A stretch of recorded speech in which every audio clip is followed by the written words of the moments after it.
The first sensation that presses into your mind is the cold. Not the crisp, pleasant sort of cool that makes you think of a fresh autumn morning in the modern world, but the kind of cold that seeps into bone and marrow, curling around your ribs and sinking into your muscles until they feel like stone. Your eyes open to the dim light of a cave, and even before you've taken a breath, you know you are not waking up in any familiar bed.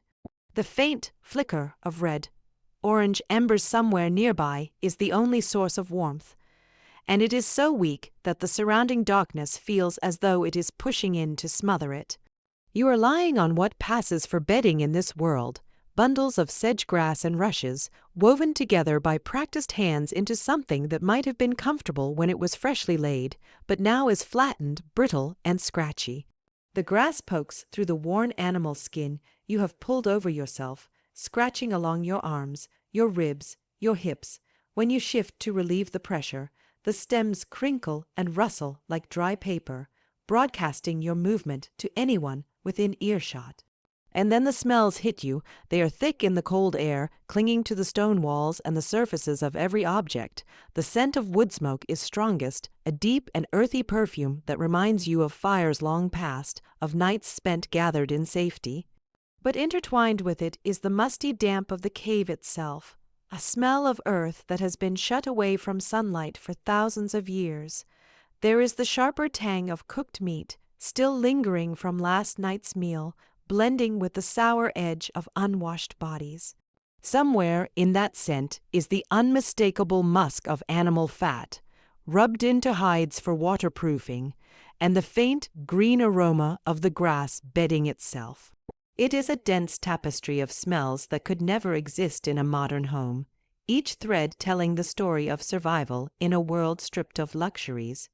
The cave is alive with the sounds of morning. From deeper within, you hear the distant drip of water hitting stone, echoing in small bursts like a slow heartbeat. Nearer to you, the air is stirred by the soft breathing and occasional snores of the others who share this space. Around 20 of them, men, women, children, and infants, all sleeping or stirring in their own patch of grass bedding. A baby gives a little whimper in its sleep, the sound barely above a whisper. From beyond the mouth of the cave, faint and far away, comes the call of an early bird greeting the day. You think you can also hear the rustle of something, animal, human, or perhaps the wind, moving through the brush outside. Your body aches in ways that feel deeply familiar. Your feet are sore, the skin hardened like thick leather, but still protesting after a day of scrambling over rocks and uneven ground. Your back feels tight and knotted, the kind of stiffness that doesn't fade after a night's rest because every night is the same, a stone floor beneath a thin layer of grass. It is an ache you have carried your entire life, the price of sleeping close to the earth. Your shoulders are tense from carrying loads of gathered food, your legs heavy from miles walked yesterday. The only comfort is that the pain is proof of something simple. You are alive, and in this world, that is never a given. The animal hide covering you is probably deer or elk. It has been worked by hand, scraped and softened until it is pliable, though never as supple as any modern material. It is warm, though, especially once you've been under it for a while. You draw it closer to your chin, curling slightly against the morning chill. Around you, the dim light filtering in from the cave mouth begins to pick out the shapes of your people. Family members lie close together, mates and children clustered with their elders. 23 people, your bands spread across the main chamber in small family knots, each arranged to guard their warmth and their kin. At the center of it all is the fire. It is the beating heart of your world. Now it lies in a low mound of gray ash and glowing embers, kept alive by the watch of someone through the night. Without fire, the cold would be unbearable. Without fire, the food you gather would remain raw and harder to eat. Without fire, the dark would press too close, and predators might creep nearer. It is not just a tool, it is a guardian, a silent companion that watches over you. Someone begins to stir near the fire, rising slowly, wrapped in their own hide. A deep yawn echoes in the cavern, and you find yourself yawning in sympathy. Another person stretches, their joints cracking faintly in the still air. Soon, the quiet rhythm of waking life ripples across the cave. It is the same every morning. Tend the fire first, then tend to everything else. You rise carefully, placing your bare feet against the cold stone. The floor sends a sharp chill up your legs, waking you more effectively than any modern alarm. The temperature inside the cave is steady year-round, warmer than the outside in winter, cooler in summer, but the stone is still hard, still unyielding, still a reminder of where you are. As you stretch, you notice the faint stirring of a familiar thought. What will you eat today? The deer brought down yesterday provided a welcome feast and left scraps for this morning. But in this life, abundance is fleeting. Food is never guaranteed. Today begins, as always, with uncertainty. Will the hunters find game? Will the gatherers return with bulging pouches of nuts and roots? You have learned not to take any of it for granted. Someone crouches at the fire and begins to feed it with thin sticks and dried grass, coaxing a brighter flame from the embers. The glow pushes back the shadows, warming your face and hands. Around you, others begin their own routines, stretching sore limbs, unwrapping tools from protective hides, checking spears and knives for damage. Tools are as vital as the fire. Stone edges dulled by yesterday's work must be sharpened. Wooden shafts cracked in the hunt must be repaired or replaced. Even your clothing, stitched together from leather and fur, is inspected for tears or weak seams. You glance down at your own personal set, a stone knife you shaped yourself, edges keen and ready, a sturdy wooden digging stick for prying roots from the earth, a small leather pouch holding your fire-making materials, precious tinder, dry fibers, and the sharp flints needed to strike a spark. These are extensions of your body just as vital as your limbs. As the fire burns brighter, the light spreads through the chamber, revealing more of the life that has unfolded here for generations. Your people move with practiced ease, each knowing what must be done without the need for words. There are no written instructions, no formal schedules, only memory, habit, and the deep knowledge carried in each person's mind. You steal a glance toward the cave mouth, where faint morning light spills in, painting a soft glow on the stone. Beyond that opening lies the rest of your day, food to find, dangers to face, and perhaps, if the world is kind, a moment of beauty or wonder to remember when night falls again. But for now, the cave is your cradle, the fire your lifeline, the people around you your anchor in a world that can take everything in an instant. The rhythm of survival has no weekends, no pauses. Yet, in this moment, as the warmth of the fire reaches your fingertips, there is a quiet grace in the routine. Your people are together, alive, and ready to meet the day once more. The air beyond the cave's mouth is sharper, cleaner, and colder than inside. You step forward carefully, feeling the change as the stone beneath your bare feet gives way to frozen soil dusted with last night's frost. The light is pale and thin, the sort that comes before the sun truly claims the sky. The horizon is still muted in shades of gray, blue, a faint blush of gold beginning to gather where the sun will soon rise. The valley stretches before you like a great breathing thing. Low mist clings to the hollows, moving in slow, sinuous currents that hide and reveal the land in turns. To the left, a river glints faintly through the trees, its surface broken here and there by the ripples of unseen creatures. The forest beyond is still dark, shadows thick between the trunks. Somewhere out there are the deer and elk your hunters will search for, the wild pigs that can be both feast and danger, the foxes and wolves whose eyes gleam even in daylight. A raven croaks from a bare branch nearby, shaking the frost from its feathers. Its call feels ancient and knowing, as though it has been watching this same valley for generations. In this world, animals are not simply background, they are teachers, rivals, omens. You have learned to read their movements and sounds as part of the same language you share with your people. The hunters begin to gather near the edge of the clearing, quiet but purposeful.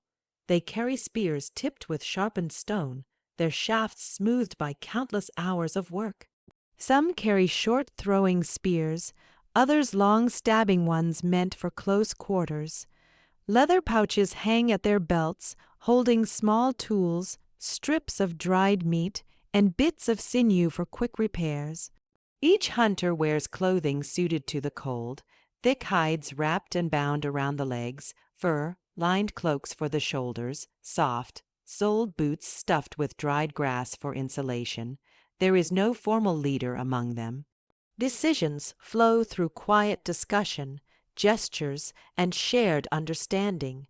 The older, more experienced hunters speak in low voices, tracing paths in the dirt with the ends of their spears to show where they will go.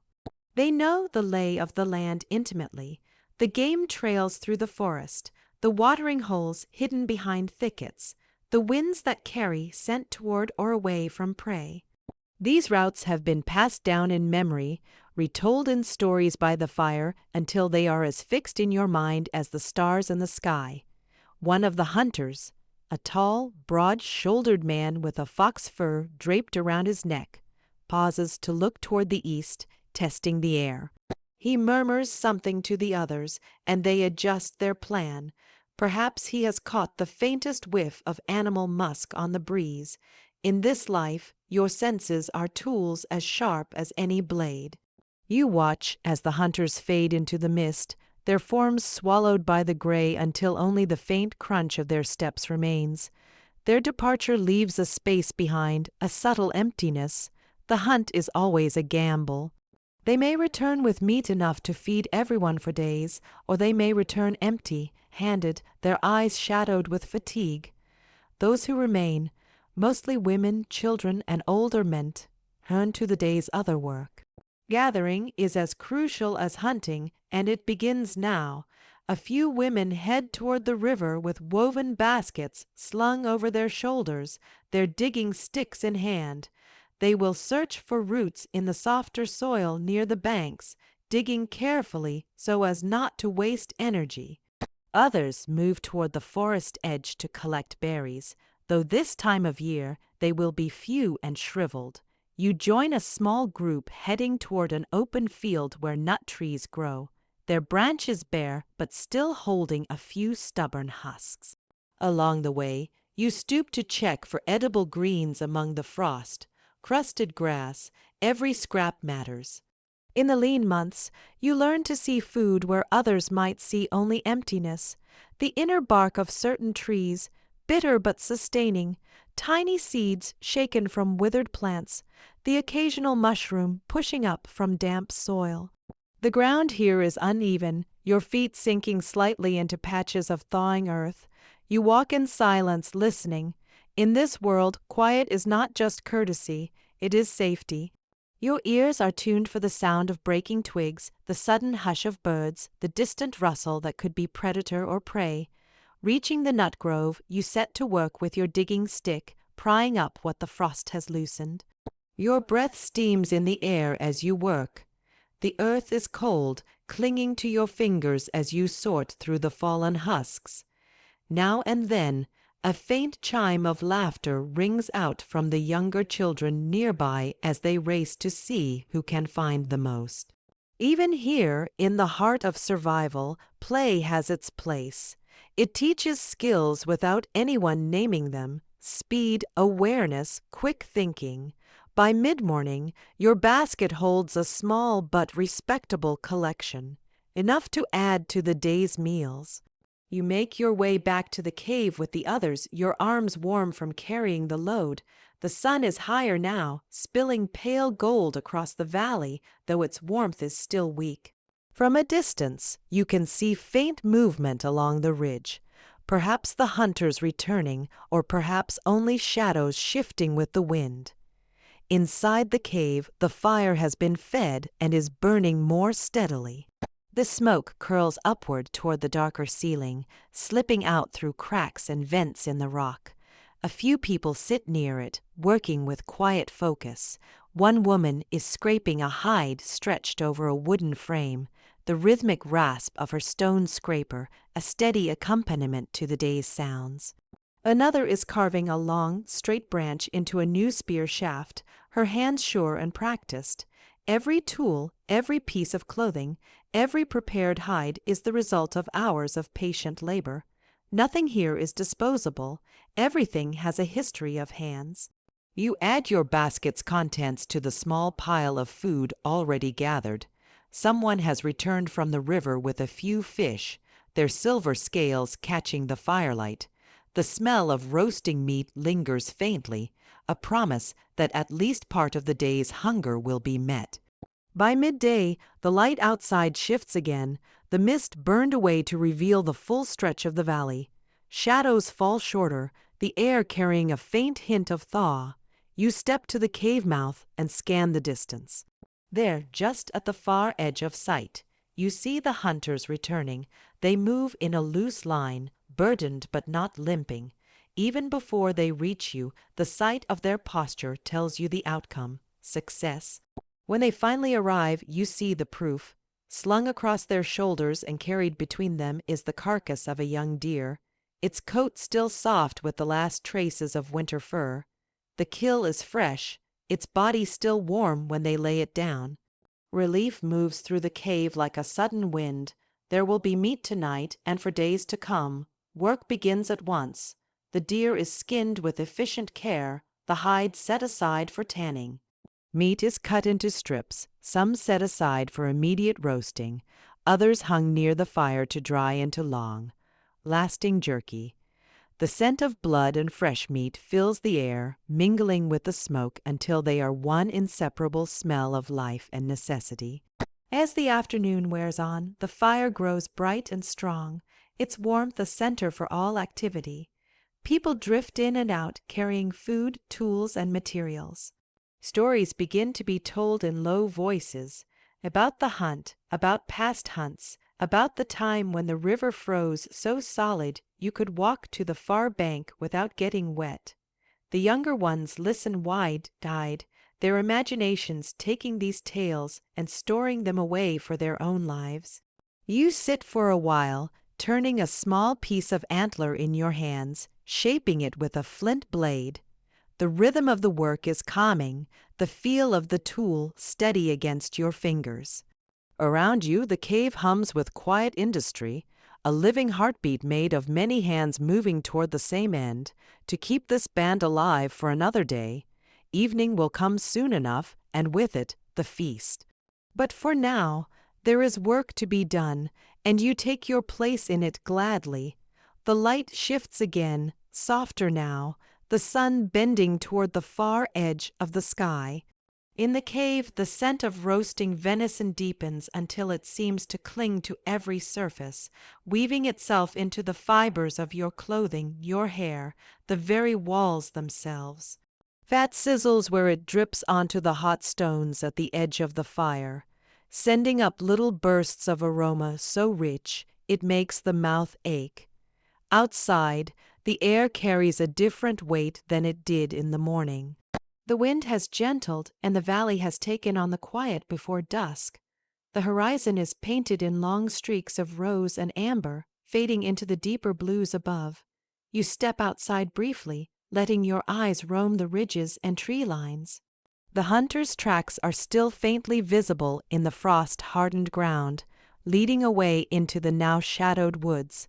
Some of the children are playing near the clearing, chasing each other in uneven circles, their voices rising and falling like birdsong. They use sticks as imaginary spears, practicing the throws they have seen their elders make. One boy shouts in triumph as he lands a well-aimed toss against the trunk of a birch, and the others cheer as if he had brought down a great stag. Even in play, there is a thread of purpose, skills being sharpened without thought. Inside, the skinning of the deer is nearly complete. A woman kneels with a bone scraper, working methodically along the hide's inner surface. Her hands are strong and sure, fingers moving with a rhythm learned over years. Across from her, two others work at cutting the meat into strips for drying. The strips are hung on wooden racks placed close enough to the fire to warm, but not so close that they will cook too quickly. Smoke curls around them, the scent becoming part of their preservation. You move toward the hearth to help turn the roasting meat. The fire's heat is intense on your face, and you feel the familiar prickle of sweat under your layers despite the chill of the cave. You use a sturdy forked branch to lift the heavier cuts, turning them so the juices stay sealed within. The meat's surface has darkened, crisping where it has been closest to the flames, but inside it is still tender and red. Soon, the first pieces will be ready to eat. Around you, the low murmur of voices grows into something richer, anticipation thickening the air. It is not only the hunger after a long day that stirs this feeling, but the knowledge that tonight no one will go to sleep with an empty belly. The tension that has sat like a stone in everyone's chest since morning eases, replaced by the shared relief of plenty. The older members of the group begin arranging the fire's surroundings for the evening meal. Smooth, flat stones are cleared and warmed near the flames, serving as places to set cooked food. Wooden bowls, carved from knots of oak and birch, are brought forward. Each one bears the marks of its maker, slight asymmetries in shape, lines carved into the sides, small patches where the grain runs unevenly.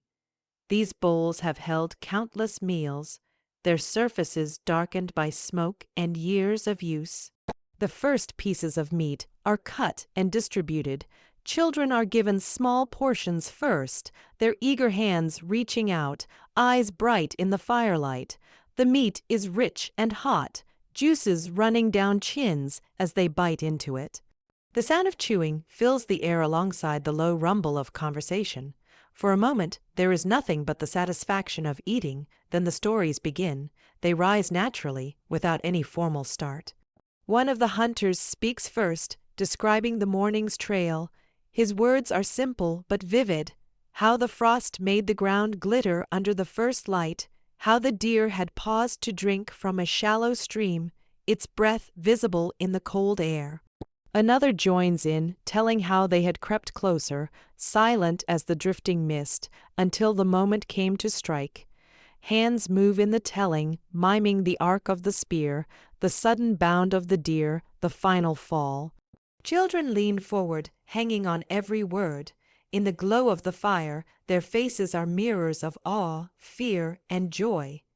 They are learning not just the story of a hunt, but the art of how to remember it, how to carry it forward so that it will live long after the day itself is gone. One of the older women begins a different kind of story, one from long before this hunt, from a time when the land was even harsher and survival more uncertain. Her voice is slow and steady, the cadence like a song. She tells of a winter so deep the rivers froze solid, when food was so scarce the people chewed on strips of boiled leather to keep hunger at bay. But she also tells of the night when the hunters returned with a great elk, and how that feast gave them the strength to see the winter through. The story is not just memory. It is instruction, a reminder that hunger passes if one endures. The fire crackles, sending sparks upward into the darkening air. Shadows lengthen along the walls, the flickering light making them shift and sway.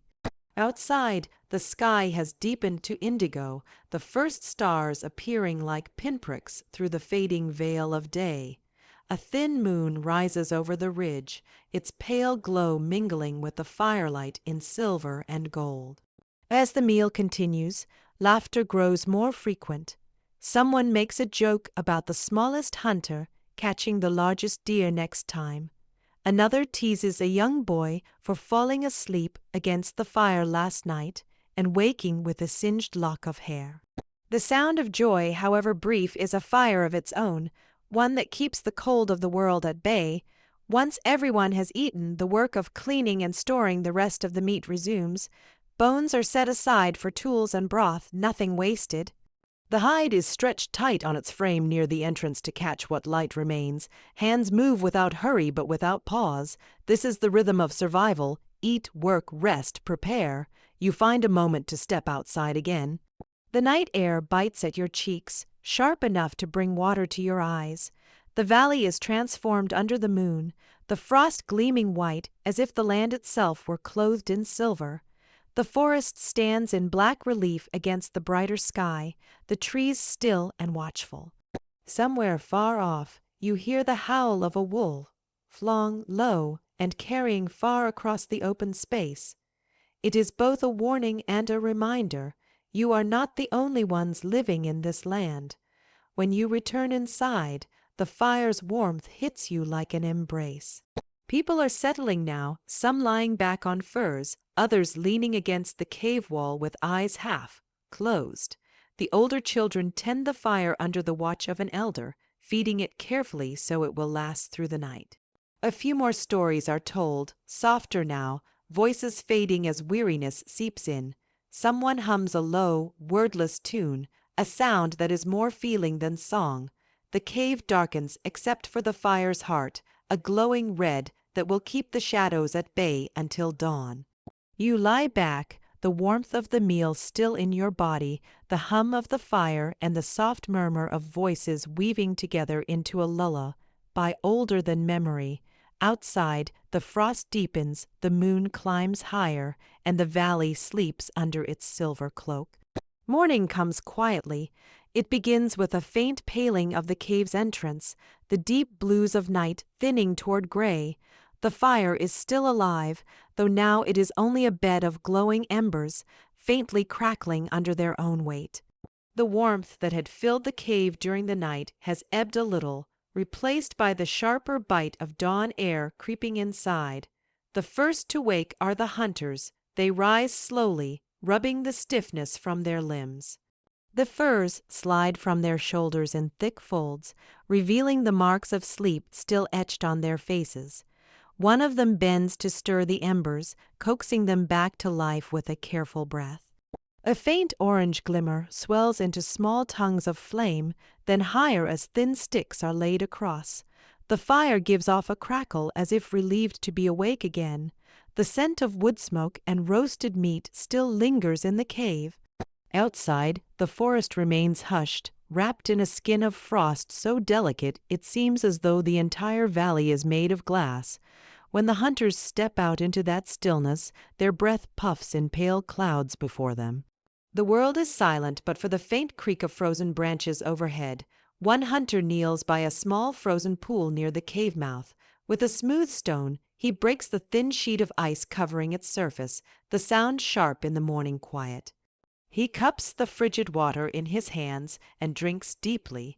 Another follows, splashing the cold water over his face until his skin tingles. This is their way of waking, the brisk sting of water clearing away the last heaviness of sleep. Back inside, the oldest woman is already awake, seated close to the fire with a basket beside her. She pulls out bundles of dried herbs tied with sinew, their fragrances, sharp, earthy, faintly bitter, rising as she unwraps them. She crumbles a handful into a clay pot of water set near the fire. The scent begins to bloom, mixing with the smoke, filling the air with a tang that makes the eyes water and the nose itch. Soon the tea will be ready. Children stir, blinking in the half-light. They burrow briefly deeper into the warmth of the furs before the pull of morning curiosity draws them up. They shuffle barefoot toward the fire, their hair mussed and their cheeks flushed from sleep. A little girl sits cross-legged, leaning so close to the flames that her small shadow dances wildly on the cave wall behind her. She extends her hands to feel the fire's breath, smiling as the warmth seeps into her fingers. Breakfast is simple. Strips of the venison roasted last night are warmed over the fire, the edges sizzling and releasing the deep, savory scent again. Some of the preserved berries from earlier in the season are brought out, wrinkled and dark but still sweet. A few mouthfuls of hot herbal tea chase away the lingering chill. It is not a feast, but it is enough to bring energy back into tired bodies. As the meal ends, the morning work begins. One group moves outside to check the meat drying racks. The air is so cold that the surface of the meat has stiffened, a good sign for preservation. They turn the strips carefully so all sides receive the same exposure to smoke and air. A young boy is given the task of keeping the small smoke fire beneath the racks burning evenly. He takes his job seriously, crouching with narrowed eyes as he adjusts the arrangement of wood and bark to make sure the smoke curls upward in steady streams. Inside the cave, the hide from the deer is being scraped again. The woman working it pauses now and then to test the smoothness of its inner surface with her palm. The work is slow, but it is also steady, a rhythm that does not break until the hide is ready for softening. Another woman sits near the entrance with a basket of sinew threads, untangling them and preparing them for stitching. These will later become the ties for clothing or the binding for tools. One of the hunters sharpens his spearhead with patient strokes against a flat stone. Each movement is deliberate, his hand guiding the flint in slow arcs until the edge is thin enough to catch the light. He pauses to test it with his thumb, nods slightly, and resumes. Tools are not just objects here, they are life. Every sharpened point, every smooth shaft is a promise that the next hunt will succeed. By midday, the light filtering into the cave has taken on a pale gold hue. Outside, the frost has softened into a thin, wet sheen. Drops of water fall from the tips of branches like slow rain. The forest is still, but the air hums faintly with the sense of life shifting just beyond sight. Birds adjusting in their nests, small animals foraging beneath the damp leaves, the distant rustle of something larger moving through the undergrowth. A decision is made for a small hunting party to head out again.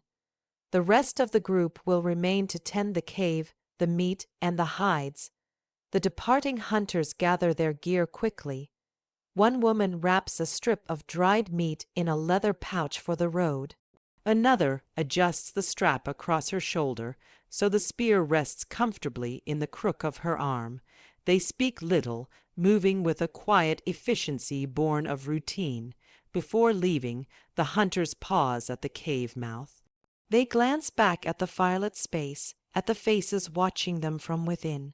A brief exchange of nods passes between them and the ones staying behind. No words are needed. The understanding runs deeper than language. Then they vanish into the trees, their shapes swallowed by the forest's shadow. Inside, the cave feels slightly emptier without them. The work continues, but the quiet has deepened.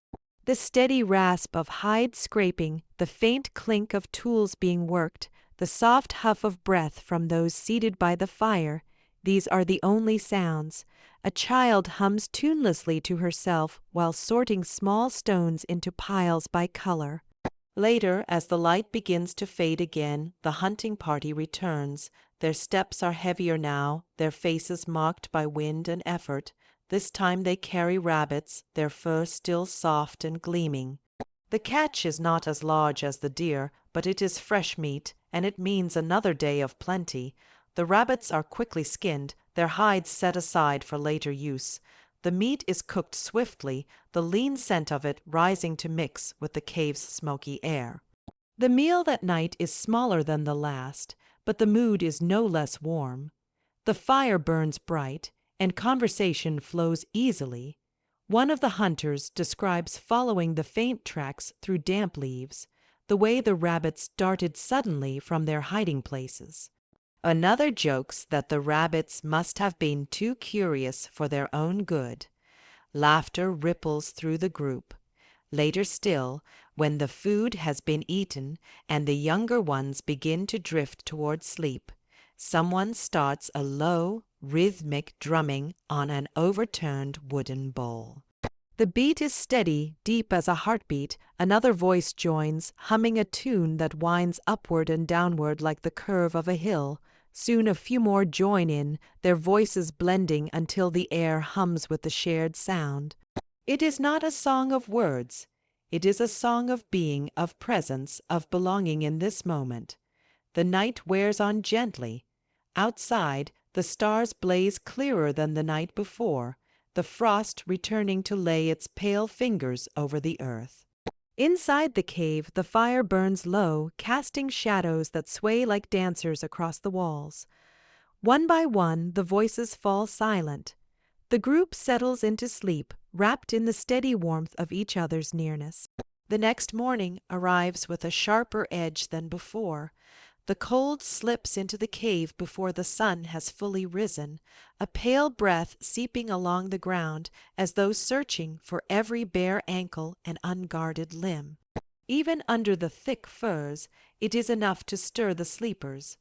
The fire has burned down to little more than gray ash and scattered embers, and the light that falls into the cave is thin, almost brittle. A hunter, half awake, pushes himself up on one elbow. His breath ghosts before him in the air. He moves toward the hearth without speaking, kneeling to blow gently on the remaining coals.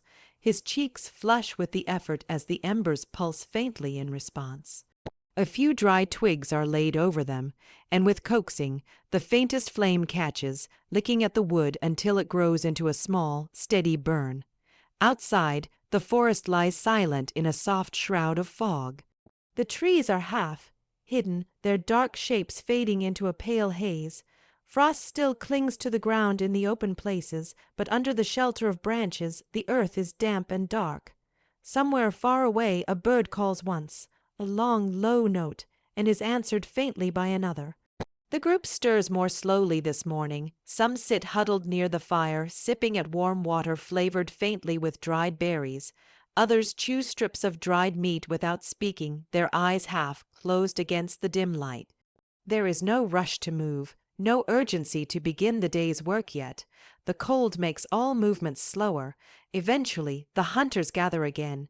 Today, they will not travel far. The memory of yesterday's hunt still lingers in tired muscles, and the smaller game caught then will last for another day or two. Instead, they will check the nearby traps, repair what needs fixing, and perhaps seek out a few more herbs or edible roots to add to their stores. One of the younger hunters, eager to prove himself, volunteers to go ahead with another companion. They leave quietly, carrying only light gear and a pair of spears. Their steps are nearly silent on the damp earth as they disappear into the misty trees. Inside the cave, work begins again. The rabbit hides from last night are stretched on simple wooden frames. A woman sits with a small bone tool, scraping away the last traces of flesh and fat. Each stroke is light but precise, her hands knowing exactly how much pressure to use. The hides will dry here in the cave for some time before they can be softened and turned into lining for boots or mittens. Nearby, another woman is threading sinew through a bone needle. She works on repairing a tear in one of the heavy fur cloaks, the stitches small and close together. When she is done, the seam will be nearly invisible and the cloak will be warm again. This work is quiet, steady, and in its own way as important as the hunt. Without it, the cold would claim even the strongest. Children gather near the entrance of the cave. They play a game with small carved bone figures, arranging them in the dirt and moving them as if telling a story. The figures are simple, shapes of animals, a tiny spear, a human form, but in their hands they come alive. One child moves a carved deer across the ground in careful, bounding steps, while another pretends to stalk it with a miniature spear. Laughter bubbles up in small bursts, the sound bright in the cold air. The returning hunters bring with them a sense of quiet triumph.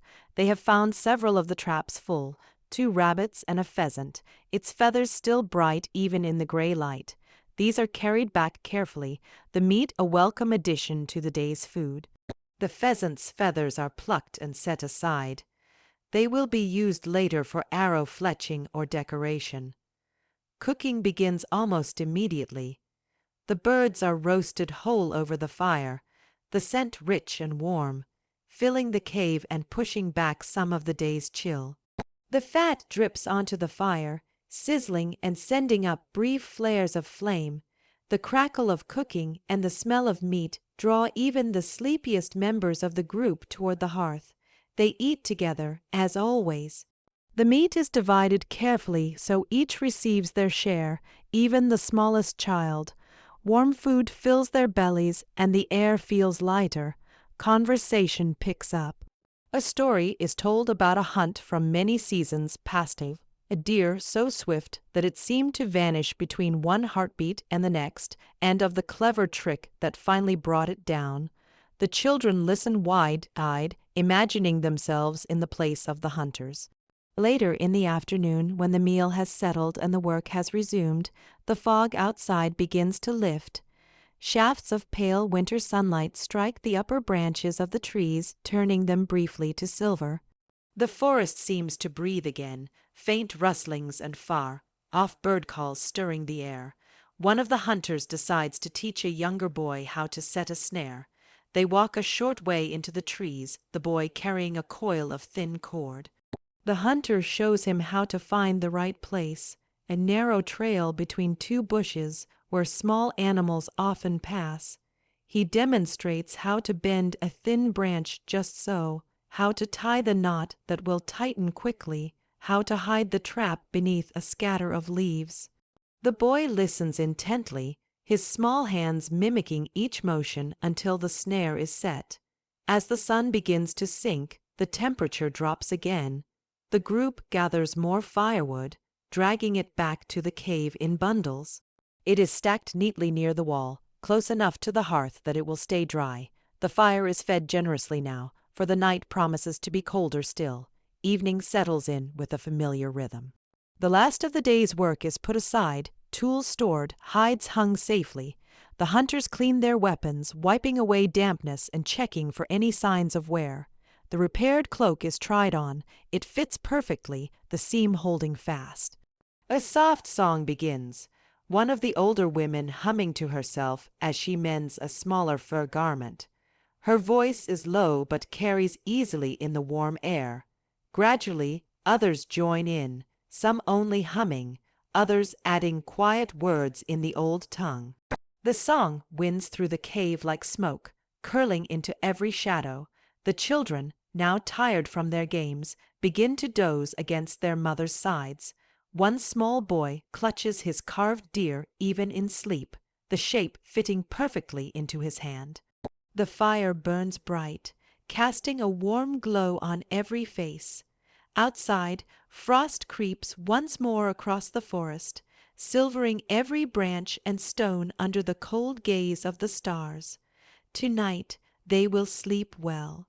The day has been gentle, the work good, the food plentiful enough. Tomorrow will bring what it will, but for now there is warmth and safety and the quiet bond of a people who know how to endure. By morning the air tastes different. It is sharp, metallic, almost bitter on the tongue. A sign the weather is shifting again. Those who have lived through many winters know this taste well. It is the herald of a storm. The sky above the trees is pale, nearly white, with a strange stillness that feels heavier than the cold itself. Not a bird stirs, not a leaf whispers, the group senses it too. Movements are quicker this morning, more purposeful, furs are tied tightly, boots checked for wear. The fire is fed earlier than usual, so the embers will burn strong before they leave. A few glance toward the forest with a wariness that is not spoken aloud. 2 hunters are sent ahead to scout. They vanish into the trees, their figures swallowed by the fog. Behind them, the rest of the group works to prepare for whatever is coming. Extra firewood is dragged into the cave, even the damp branches that will take longer to burn. Dried meat is counted, stored in woven grass pouches, hung high where the damp will not reach.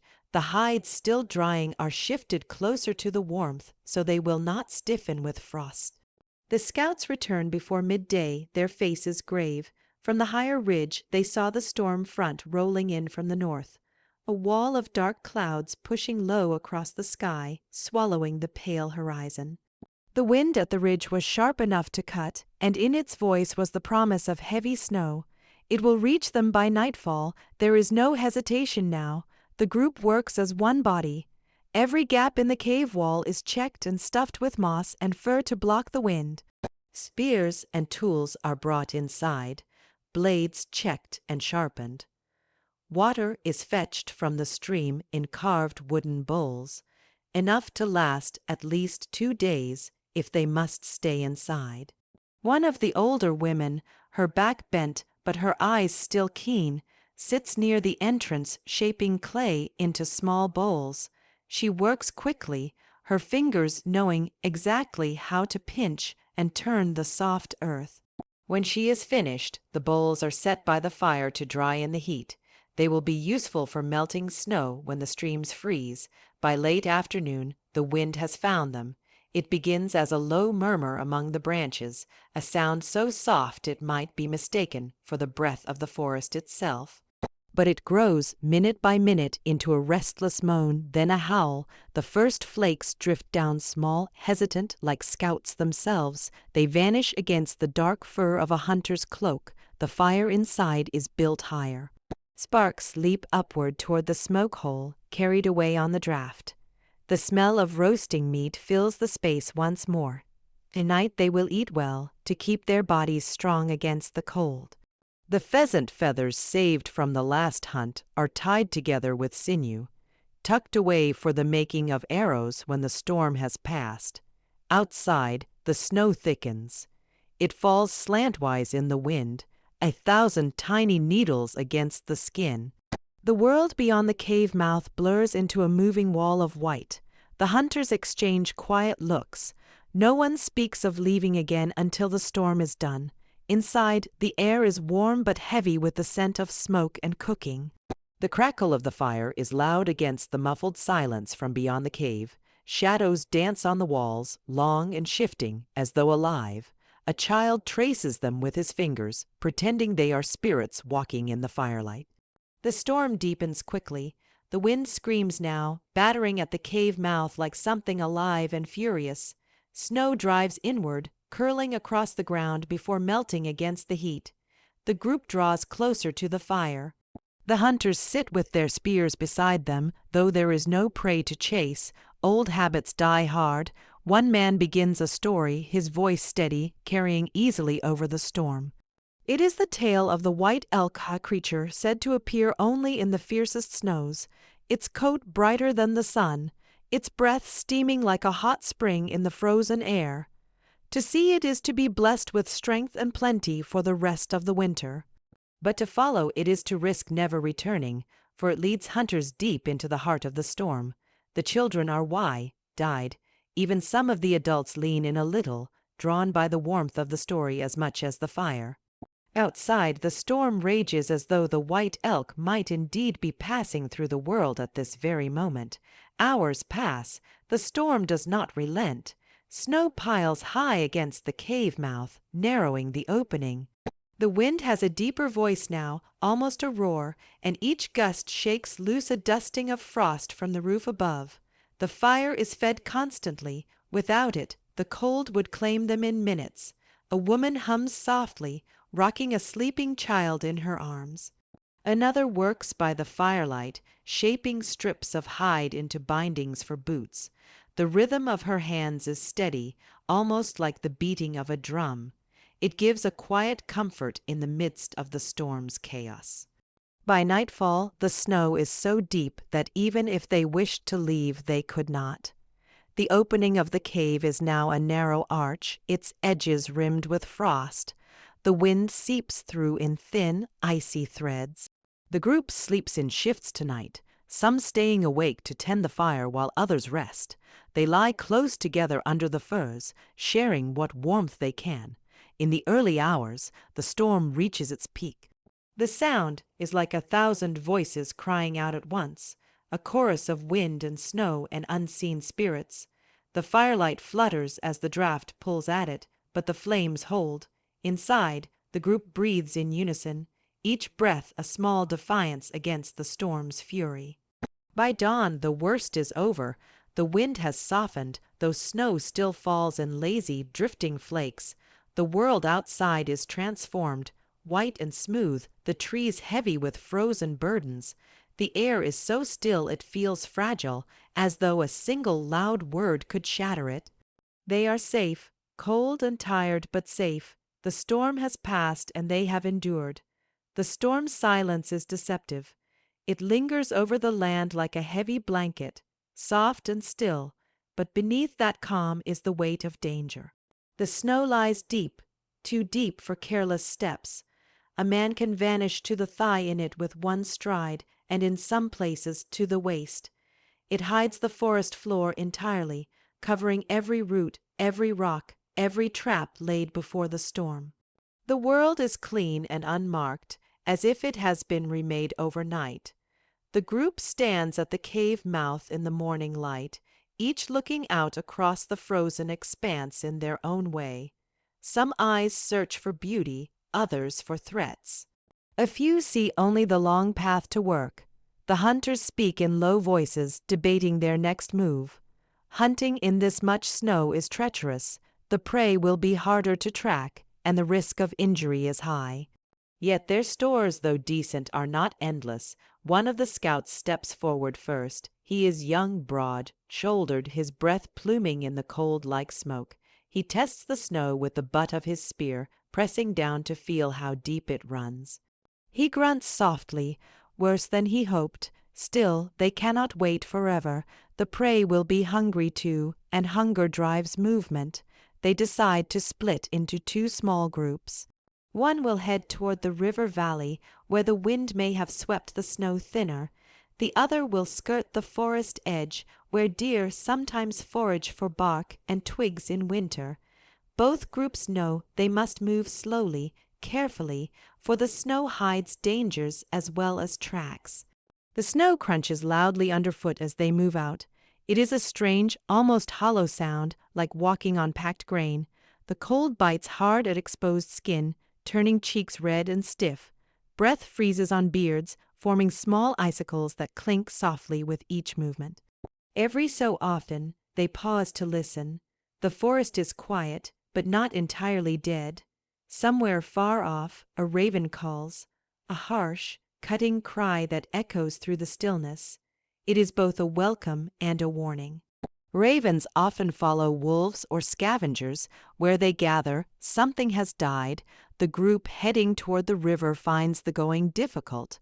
The snowdrifts here are deeper than expected, sculpted by the wind into strange, twisting ridges. Some rise as high as a man's chest, forcing them to climb and slide down the other side. It is exhausting work. Sweat prickles beneath their furs despite the cold. When they finally reach the valley's slope, they find it swept bare in patches by the wind. Here, the ground is visible, hard, frozen earth mixed with ice. It is easier to move, but the openness makes them feel exposed. Any predator would see them from a long distance. They search for signs of movement. At last, one of them kneels, brushing aside a crust of snow to reveal fresh tracks. Small, sharp, hooved prints, the marks of a goat or similar mountain prey. The trail is fresh, perhaps made just before dawn. Hearts lift a little. This could mean meat for days. The hunters follow the trail cautiously, keeping low, moving from one patch of cover to another. The tracks lead toward a cluster of frost-laden pines at the base of the slope. They hear it before they see it, a faint crunch of snow, the rustle of a branch. Then, between the trees, the goat appears, nose buried in the snow as it digs for hidden shoots. The shot must be perfect. In this deep snow, a missed throw could mean losing the spear entirely. One hunter circles wide to approach from downwind, moving slowly, each step a careful placement. The others wait, tense, spears at the ready.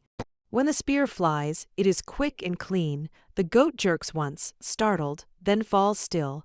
The forest is silent again. Relief floods through the hunters as they move in to claim the kill. They work fast, dressing the animal where it lies to lighten the load. Steam rises from the body into the frigid air. Meanwhile, the other group at the forest edge has had less luck. They find only old tracks blurred by the storm's passing. A few stripped branches show where deer once fed, but the trail goes nowhere. They move deeper, hoping for better fortune, but the snow slows them to a crawl. Each step feels heavier than the last. Then they find something unexpected. At the base of a half-buried oak lies the carcass of a hare, stiff and covered by snow. It is not fresh, likely the work of a fox or owl. Still, it will make a small meal, and nothing is wasted in winter. They wrap it quickly and move on. By mid-afternoon, the two groups meet again at the cave. The goat is a victory worth celebrating. Its meat will be shared tonight, and the hide tanned for use. The hare is placed near the fire to thaw before skinning. Spirits lift a little as the smell of roasting meat fills the air once more. The children watch the hunters return, eyes wide with curiosity. One of them asks about the hunt, eager for every detail. The young scout kneels, telling the story with a grin, exaggerating the height of the snowdrifts and the sharpness of the goat's horns. Laughter breaks the tension that had hung over them since the storm began. As night falls, the cold deepens again. The snow outside glows faintly under the moonlight, a pale blue radiance that seems almost unreal. The forest is quiet, but the hunters know it is not empty. Somewhere out there, the predators are moving again. The storm has passed, but the struggle continues. They eat well that night, the rich meat filling their bellies and warming their blood. Songs are sung softly, the words carrying old blessings and promises of spring. The fire burns high, sending shadows dancing across the walls like spirits keeping watch. The storm had been a test, and they have passed it, for now. But winter is not yet done with them, and each day will bring new trials. They know this, yet for tonight, they rest in the comfort of warmth, food, and the company of their own. The day's journey finally begins to wind down. The forest, which had been alive with sound and movement in the morning, now takes on a quieter tone. Long shadows stretch across the moss-covered ground, the golden glow of the lowering sun turning every leaf edge to fire. The group's steps grow slower, not only from the weight of the day's gathered goods, but from a shared sense that the day's work has been well done. There is no frantic rush here, no need to chase every last opportunity before the light fades. These people understand the pace of the land, its rhythms, and the wisdom of returning home before darkness claims the forest. The smell of the cave greets you before it comes into view, that earthy mixture of stone, smoke, and the faint, sweet trace of yesterday's fire. For all the beauty and openness of the wild, there's an unmistakable comfort in returning to a place that is yours. A space shaped by countless nights of sheltering, cooking, laughing, and surviving together. Inside, the cave is dim and familiar. The fire pit still holds the faint orange glow of banked embers, carefully kept alive by whoever stayed behind. The day's treasures are laid out. Every root, nut, berry, and bulb is sorted with care. Some will be eaten tonight, others stored for harder days, and a few set aside for specific uses: medicine, bait, or seasoning. The honeycomb is passed around, a rare delight that lifts every spirit. Children marvel at the golden hexagons. Adults nod in appreciation of the skill it took to retrieve it. No one takes more than their share. The balance of need and fairness is ingrained in every gesture. Food preparation begins. Those skilled with knives work quickly, turning meat into manageable cuts, stripping sinew for thread, and setting bones aside for tools. Fat is carefully rendered. In this world, it's as valuable as gold. Every part of a kill has its purpose: hides for clothing and bedding, antlers for tools, marrow for nourishment. Nothing is wasted, nothing treated as disposable. The labor is steady but not hurried, each movement measured by centuries of passed-down knowledge. As the meal cooks, conversation flows more freely. Tales of the day's adventures are shared, moments of close calls and lucky finds retold with laughter or quiet pride. Knowledge is exchanged in the telling where the berries were thickest, where animal tracks were spotted, which plants are just beginning to flower. In these moments, teaching and storytelling are one and the same. The firelight throws warm flickers against the walls, catching on shapes painted there long ago: bison, deer, handprints, the silent witness of generations who lived, worked, and dreamed in this same space. When the food is ready, everyone eats together. The flavors are rich from the smoke, from the freshness of the ingredients, from the sheer satisfaction of having earned the meal through shared effort. Children lick honey from their fingers. Adults savor the fatty sweetness of well-cooked meat. Hunger eases, muscles relax, and the constant alertness of the day softens into the deeper calm of safety and fullness. After the meal, smaller tasks take over. Tools are repaired, spear points sharpened, clothing mended. Some carve, others grind nuts into paste, and a few tend the fire. The work is quiet but purposeful, a background rhythm that keeps life running smoothly. In this world, there's no distinction between work and life. The actions that keep you alive are also the moments when community is reinforced, when bonds are strengthened. As night deepens outside, the cave becomes a cocoon of warmth and low voices. People gather closer to the fire, its light the heart of the community.